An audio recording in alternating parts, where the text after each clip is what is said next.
We are dying. That's how I'll start. We are dying. Extreme unction. How ugly to talk about this. It's the sacrament of the anointing of the sick, isn't it? That sad, dramatic moment, when a religious person signs the faithful with a sacred letter because they are very close to death. It's the moment when they prepare you for the encounter with God. Question: is Argentina dying? As someone says out there, look. It's fighting for its life. Young lady, you don't know anything about it. They're fighting for their life. Nothing's benefiting Argentina. They're fighting for their life. Do you understand what that means? They have no money. They have nothing. They're fighting so hard to survive. If I can help them survive in a free world, I like the president of trying to do it.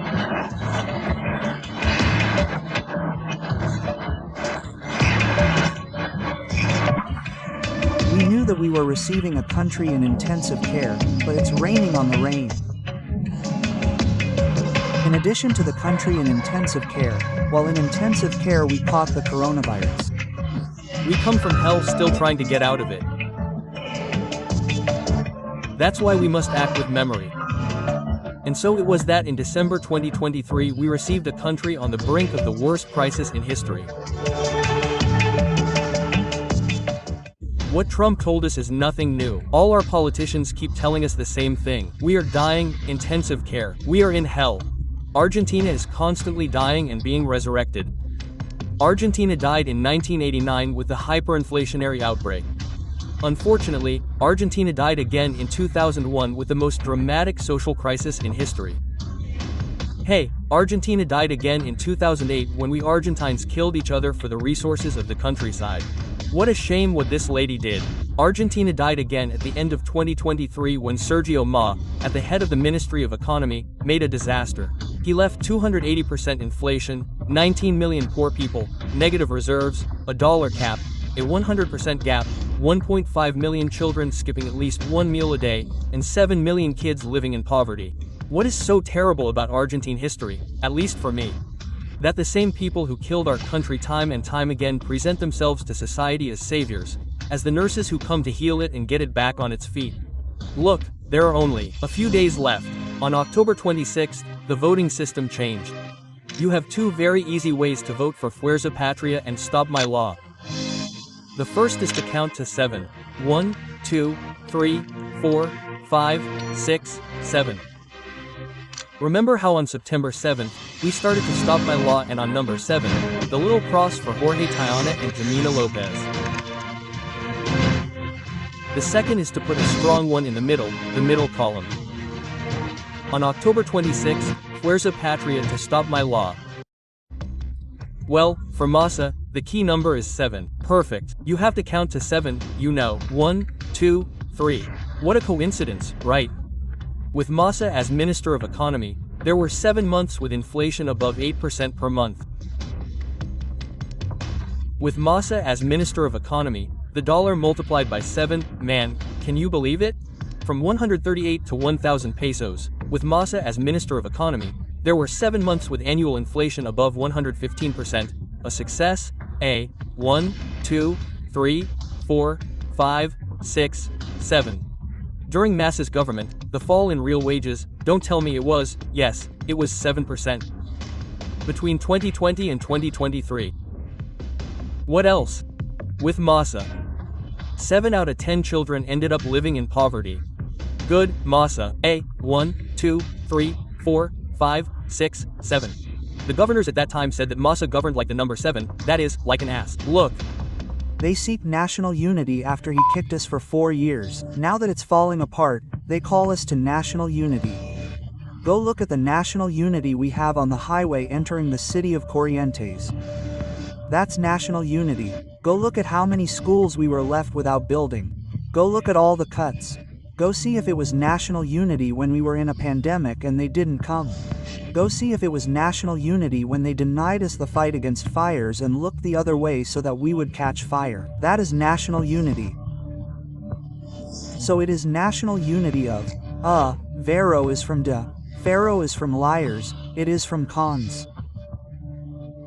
Pharaoh is from listening, so, then there is no national unity when that happens. That is for some distraction. Oh, how good, guys. look at the bearing of a president he has. But the truth is that they govern like, don't.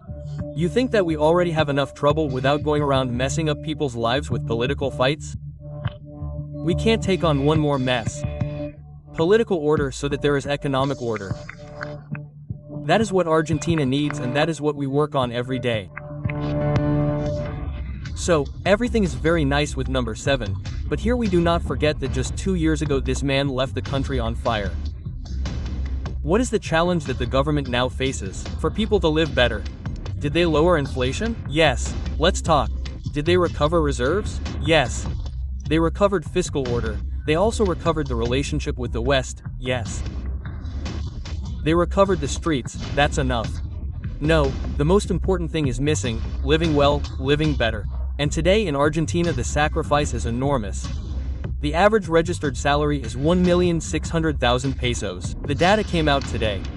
Today it was known that a household spends 170,000 pesos per month on services without transportation. That's a lot of water, electricity, gas, bus, train. In other words, the basket of public services in AMBA is already 10% of the average registered salary in Argentina. What's the problem? Since the government of my law began, inflation has been falling, 171% accumulated, but look at the inflation of services, 514%.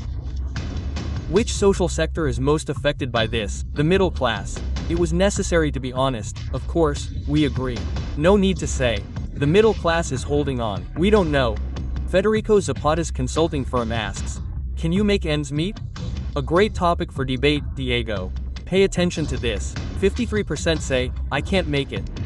30% say, just enough. Just enough. And 16% say, yes, and I can even save. Even 56% of households say they have incurred some type of debt. 58, look, with friends, with family, with credit cards, with a financial institution. Well, the government needs to work on this urgently, not by issuing, not by making a cash plan, not by giving bonuses, not by doing more of the same. You don't know how to lower taxes as promised during the campaign. Look, do you know what we're going to do? We're going to lower taxes. We're already doing it. When resources are left over, we're going to lower taxes. I'm going to personally charge myself with taking the boot off the neck of the entire private sector so that we can genuinely grow again, because wealth is created by the private sector and not by the parasites in the public sector.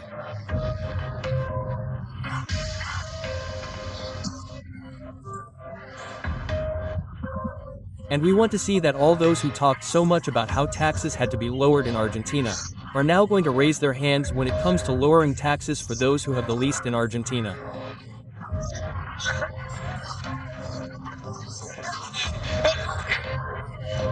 To this liar who shouts, we don't want anything from him, Maximo already said, the first thing we do is impose a tax. Everyone promised to lower taxes. It was done. The truth is, no. Today in Argentina, look, 155 taxes continue to coexist. This is the issue that needs to be addressed at the national, provincial, and municipal levels, according to Yarif. What's more, 94% of all revenue continues to be concentrated in 10 taxes. Look at what Clarin has been saying lately. Look, for every hour that someone works, 30 minutes go to paying taxes. I say this story, this is Argentina today, right? This has to end. I mean, workers spend an average of 180 days a year paying national, provincial, and municipal taxes. And here the responsibility is not only of the national government, it's of the provinces that don't want to touch gross income, and of the municipalities that impose a VIALE, this, that, municipal road taxes on gasoline, 180 days a year, guys. It's easier. According to Yarif, on the day of tax independence will be implemented between June 22nd and July 1st. Only now will the production remain in the private sector. Until July, we will work for the state. Well, that's enough. Maybe relief has to come from somewhere, tax reform, or whatever. Society wants the state to stop suffocating it once and for all.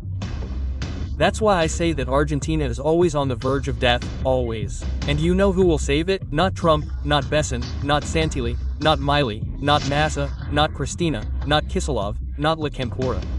The Argentine countryside, the Argentine middle class, and Argentine workers always save it. The private sector. It's time for politics to understand that society is tired of this permanent electroshock. All it asks for is a better life.